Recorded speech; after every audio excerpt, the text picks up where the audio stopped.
Hey everyone, if you're watching this video, you most likely saw my last video that kind of touched a little bit on burnout.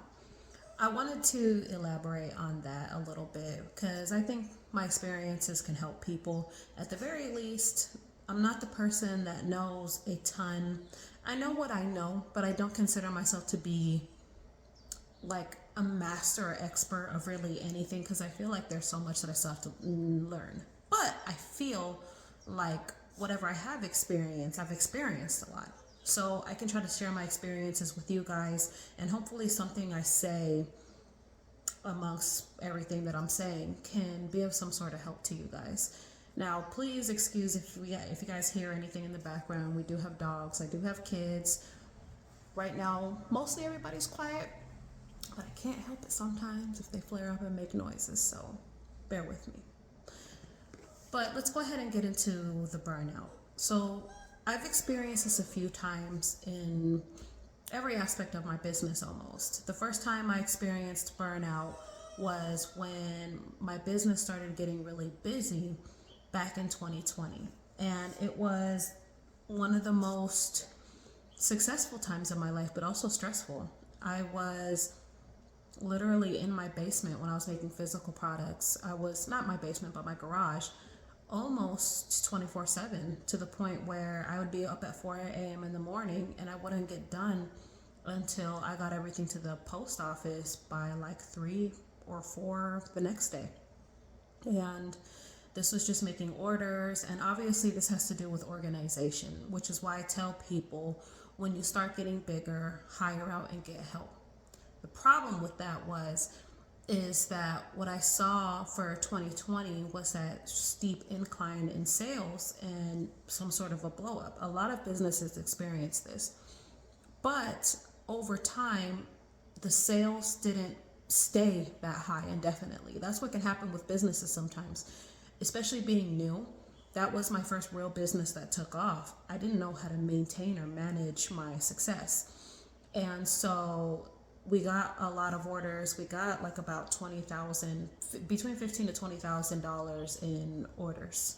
And this is not including any other supplies we had to pay for. We had a sale. I think it was like 30% off. So that had to be cut from our margins, and it was a lot to manage. And so even though that one day I think I had a 5-figure day, I saw the sales coming in, but I knew at that time that it was about to be extremely stressful because I didn't have a restock style business, because my business before that, it was still successful, but not in a place where I knew what people were going to order and I could order ahead of time and have inventory, because a lot of it ended up being wasted. I ordered like thousands of dollars in bottles that I ended up not using because I didn't have that much of a sustainable income.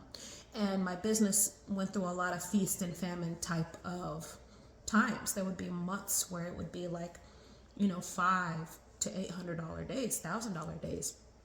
And then they would go to $100 days. Then, sometimes it would be just like, possibly $1,000 week, or it just like would go all over the place. And that's part of the reason why it gets exhausting.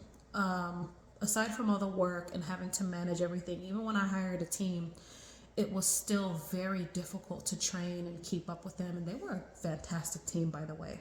So it wasn't on them. It was more so on the structure of the business and not knowing what to do with that type of success. And then once the success drops, then it's just like, it's hard, because now how do you manage and maintain certain things, right? And so I still had sales, still had a good business, but just not being at that high of an influx when we anticipated it to be. I'm really glad that we didn't end up getting a warehouse or a physical location, because I would do one more rebrand before I decided I didn't even want to do it anymore. And then I kind of took a hiatus. I decided to end Black Flower Co. And I decided to do Pro, where I would teach people how to do their own businesses, and started selling formulas and everything like that. And even that, I saw an even steeper incline in my income with that. But I just had to perform a lot, including now, having to have a commitment to doing so many classes and so many recipes and so many formulas. A lot of people say take a break, but I mean, this is my bread and butter, what feeds my family. We have and we are making some investments for us to have different streams of income, but it just came so hard and fast, and we had so much catching up to do from the other business, because you make some but you lose some. The more expenses you have, the more you have to spend, and it was just a lot to manage. It was a lot of stress. With more of the money, it was more stress, and I was never truly happy with it. I mean, I was happy to be taking care of my family and I felt blessed, but it was just a lot to manage, having to pump out so many formulas a week, and I had to, do the formula cards, and I had to do videos and have to do classes.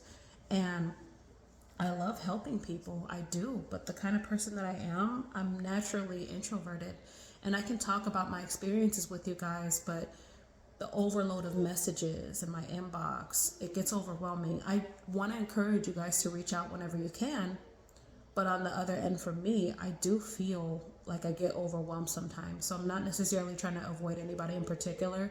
I just get a lot of anxiety when it comes to people, especially when I do what I do. There's a lot of people who, I don't know, feel like we've connected on a friendship level, and I'm very private in my life. I don't really connect with people like that because I've had a lot of trust issues. And a lot of you guys have seen my backlash, story that I've had, where I do have a stalker that, I have a stalker, and then I have another person, two people mainly, that are obsessed with me, that have slandered me, made up lies, have copied my exact formulas, bought them, and then resell them for a multitude of prices, which is fine if they pay me first, but one of them did so and was slandering me in the process. She said that she was fixing my formulas and then reselling them to people, tricking people.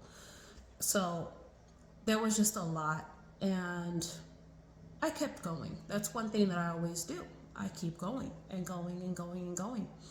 And I don't like asking for help. Sometimes I just won't, because I feel like asking for help, for me personally, I encourage everybody else to ask help, but for me, it's a weakness. And if I show any weakness, people are going to hurt me. So I don't have that luxury, and that's okay. I've learned to be that lone wolf type of person and to hunt, because I know that's how my family's got to eat, but I'm having to be the lioness. It's a lot of stress, and honestly, we're in the position, I'm getting ready to do surrogacy, so I can, really, I want to get off of Facebook, and social media in general. It's Facebook, TikTok, Instagram, all of it. And I really just want to focus on my Patreon, and just give them what I have, and then just do the surrogacy in peace, and focus on building other revenue streams, which we have a plan in place for. And I'll still be here, but I just don't want to be in the light of it anymore. I feel like I would rather make connections and help other people, give my platform to other people so they can go forward and teach whatever it is that they want to teach. But I feel like I'm getting to the end of my road, where I'm starting to think about bowing out and just moving on to the next chapter in life. I feel like there's other young, talented people that are getting ready to, want to do this business. And I feel like I'm just losing my inspiration and the energy for it. So I'm at a weird position, a place in my life where I just kind of want to pass the torch. And this may be what I'm feeling now. I felt like this before, and I've come back thriving and stronger than ever, right? So this may just be what I want to do for now. But it could change. Things change sometimes. Sometimes I find a new spark of inspiration, a new fire that ignites. But right now, that fire is almost out. I almost dread going to my office, which I actually plan on cleaning out and just getting a smaller work area, and downsizing. I'm just tired, and I don't know. I can't wait for the day that I can be done with social media altogether and just move on with my life. And I mean, sometimes that's just what you have to do, and it's okay. And I just want everybody to know that if you're in a place where you feel like you're not getting what you need to get out of it, and you're not at a successful place, like shutting down Black Flower Co. was one of the best things I could have done for myself. I felt so much joy after getting out that last order. I was shaking. It was so hard finishing everything, getting the right bottles. It was just stressful. And it helped me sustain my family, but the stress eats me alive. And maybe I'm just not cut out for big business. But I've come to terms with that. I came and I was great at what I did. I did what a lot of people couldn't. I definitely left my mark on the industry. I've helped people, and you know, I was great. And maybe it's just time for me to move on and let other people be great. I don't know.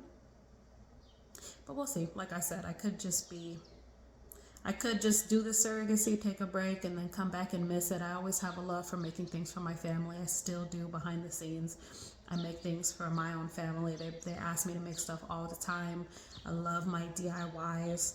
I do have some awesome projects coming up for you guys, but I really want to do it on a much smaller scale. I don't want to be big and in the limelight.